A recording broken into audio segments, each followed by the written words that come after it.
ಇದು ಅಗ್ನಿವೀರ್ ಅಂತ ಏನು ಸ್ಕೀಮ್ ಬಂದಿದೆಯಲ್ಲ, ಅದನ್ನು ನನ್ನ ಪ್ರಕಾರ ಪರ್ಸನಲ್ ಒಪಿನಿಯನ್ ಕೇಳೋದಾದರೆ ಅದು ಯಾವುದೋ ಅದನ್ನು ಇಂಪ್ಲಿಮೆಂಟ್ ಮಾಡಿ ಅದಕ್ಕೊಂದು ಸ್ವಲ್ಪ ಸಮಯ ಅವಕಾಶ ಕೊಡಬೇಕು ಅಂತ ಹೇಳ್ತೀನಿ. ಈಗ ನೋಡಿ, ಅಗ್ನಿವೀರ್ ಅಂತಂದ ತಕ್ಷಣ ಯಾವುದೋ ಒಂದು ಗೌರ್ಮೆಂಟ್ ಬಂದು ಅದನ್ನು ಇಂಪ್ಲಿಮೆಂಟ್ ಮಾಡಿಬಿಡ್ತು, ಹಾಗಿಲ್ಲ. ಅದಕ್ಕೇನಾಗಿದೆ, ಅದಕ್ಕೆ ಪ್ರಾಪರ್ ರಿಸರ್ಚ್ ಆಗಿದೆ, ಅದ್ರ ಬಗ್ಗೆ ಪಾಲಿಸಿಗಳಾಗಿದೆ, ಅದಾದ ನಂತರ ಅದು ಇಂಪ್ಲಿಮೆಂಟ್ ಆಗಿದೆ. ಅದು ಇಂಪ್ಲಿಮೆಂಟ್ ಏನಕ್ಕಾಯಿತು ಅನ್ನೋದು ಭಾಳಷ್ಟು ಜನರಿಗೆ ಗೊತ್ತಿಲ್ಲ.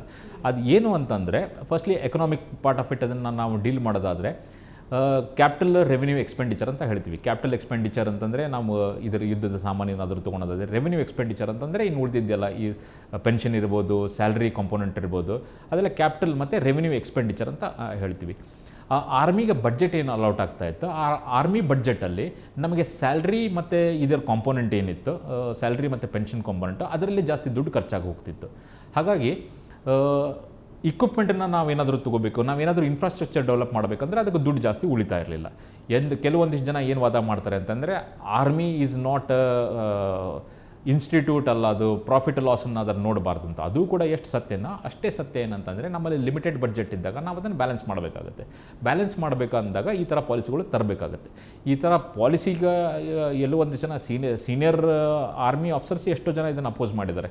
ಒಂದು ಸೆಟ್ ಸಿಸ್ಟಮ್ ಬಂದಿತ್ತು, ರೆಜಿಮೆಂಟೇಷನ್ ಇತ್ತು, ಹಾಗಾಗಿ ಅದನ್ನು ಡಿಸ್ಟರ್ಬ್ ಯಾಕೆ ಮಾಡಬೇಕಿತ್ತು, ಇದೊಂದು not a very good scheme ಅಂತ ಹೇಳ್ತಾರೆ. ನನ್ನ ಅಭಿಪ್ರಾಯ ಏನಂತಂದರೆ, ಇದಕ್ಕೆ ಟೈಮ್ ಕೊಡಬೇಕು, ಇದನ್ನು ಇಂಪ್ಲಿಮೆಂಟ್ ಮಾಡಿ ನೋಡಬೇಕು. ಫಸ್ಟ್ಲಿ ನಮ್ಮ ಕ್ಯಾಪಿಟಲ್ ಎಕ್ಸ್ಪೆಂಡಿಚರ್, ರೆವೆನ್ಯೂ ಎಕ್ಸ್ಪೆಂಡಿಚರ್ನ ಬ್ಯಾಲೆನ್ಸ್ ಔಟ್ ಮಾಡಬೇಕು, ನಮ್ಮ ಇನ್ಫ್ರಾಸ್ಟ್ರಕ್ಚರ್ ಕಡೆಗೆ ಜಾಸ್ತಿ ಗಮನ ಕೊಡಬೇಕು, ಜಾಸ್ತಿ ಇಕ್ವಿಪ್ಮೆಂಟ್ಸನ್ನು ನಾವು ಖರೀದಿ ಮಾಡಬೇಕು ಅಂತಂದರೆ firstly this system should be implemented. Secondly, 4 ವರ್ಷ ಬರೀ ಜಾಯ್ನ್ ಆಗೋದಾದರೆ 4 ವರ್ಷದಲ್ಲಿ ಅವನಿಗೆ ಏನು ಅಟ್ಯಾಚ್ಮೆಂಟ್ ಇರುತ್ತೆ, ಅವ್ನು ಹೇಗೆ ಕಾಂಟ್ರಿಬ್ಯೂಟ್ ಮಾಡ್ತಾನೆ, 4 ವರ್ಷ ಬಿಟ್ಟು ಹೋಗೋದೇ ಗ್ಯಾರಂಟಿ ಆದರೆ ಅವನು ಜಾಸ್ತಿ ಪರ್ಫಾರ್ಮ್ ಮಾಡಲ್ಲ, ಅವನ ಲೈಫನ್ನು ಯಾಕೆ ರಿಸ್ಕಲ್ಲಿ ಹಾಕ್ತಾನೆ ಅಂತ ತುಂಬ ಜನ ವಾದ ಮಾಡ್ತಾರೆ. ಈಗ ಲೈವ್ ಎಕ್ಸಾಂಪಲ್ ನಾನೇ ನಿಮ್ಮ ಮುಂದಿದ್ದೀನಿ. ನಾನು ಯುದ್ಧಕ್ಕೆ ಹೋದಾಗ ನನಗೆ 6 ತಿಂಗಳ ಸರ್ವಿಸ್ ಅಷ್ಟೇ. ಈಗ ನಾನು 6 ತಿಂಗಳ ಸರ್ವಿಸಲ್ಲಿ ಮಾಡ್ತೀನಿ ಅಂತಂದರೆ ನನ್ನ ಜೀವ ಕೊಡೋಕೆ ರೆಡಿಯಾಗಿದ್ದೆ ನಾನು ಆಗಬೇಕಂದ್ರೆ ವಿ ನೆವರ್ ನೋ. ಅಲ್ಲಿ ಯುದ್ಧಕ್ಕೆ ಹೋದಾಗ ಯಾರು ವಾಪಸ್ ಬರ್ತಾರೆ ಗೊತ್ತಿಲ್ಲ.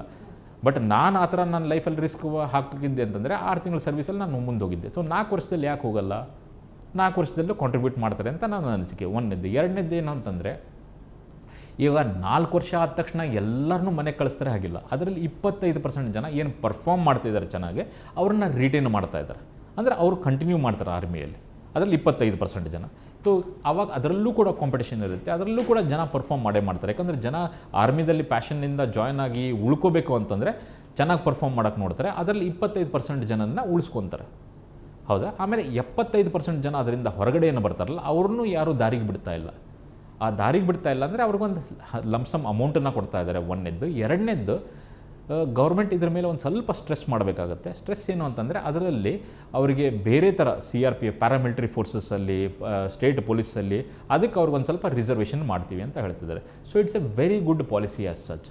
ಅದನ್ನು ಈ 75% ಜನ ಏನದರಿಂದ ಹೊರಗೆ ಬರ್ತಾ ಇದ್ದಾರೆ, ಅವರಿಗೇನಾದರೂ ಒಂದು ರೀಹ್ಯಾಬಿಲಿಟೇಷನನ್ನು ಕರೆಕ್ಟಾಗಿ ಇಂಪ್ಲಿಮೆಂಟ್ ಮಾಡಿದರೆ it's A win situation for this. So ಯಾವುದೇ ಒಂದು ಆರ್ಗನೈಸೇಷನ್ನಲ್ಲೂ ನಾವೇನಾದರೂ ಒಂದು ಡೆಸ್ಕಿಂದ ಇನ್ನೊಂದು ಡೆಸ್ಕ್ ಹೋಗ್ಬೇಕಂದ್ರೆ ನಮಗೆ ಇನಿಷಿಯಲ್ ಇನ್ಕನ್ವೀನಿಯನ್ಸ್ ಇದ್ದೇ ಇರುತ್ತೆ.